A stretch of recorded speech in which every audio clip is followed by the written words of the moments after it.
Hi friends, ఈరోజు మనం ఒక అద్భుతమైన మరియు రహస్యమైన విషయం గురించి మాట్లాడుకోబోతున్నాం. అదేంటంటే సముద్రంలో ఒక చాలా పెద్ద పాము నిద్రపోతూ ఉంది. దాని దగ్గరకు ఏ చేప కూడా రాలేదు. ఎందుకంటే దాని చుట్టూ చాలా వేడిగా ఉంటుంది. దాని నోటి నుంచి అగ్ని వస్తుంది కాబట్టి. ఈ పాము సముద్రం లోతుల్లో ఎవ్వరికీ అంతుపట్టనంత లోతులో ఉంటుంది. ఒకరోజు అది బయటకు వస్తుంది. ఆ రోజు భూకంపాలు, సునామీలు వంటి చాలా పెద్ద అలలు ఏర్పడతాయి. దీన్నే లెవియథాన్ అంటారు.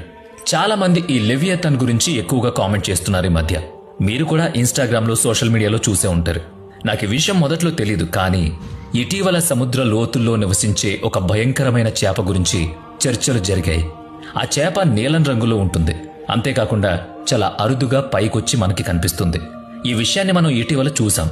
ఇవన్నీ కూడా చాలా సంవత్సరాల క్రితం బైబిల్లో, అంతకంటే ముందు యూదుల గ్రంథాల్లో కూడా ప్రస్తావించబడ్డాయట.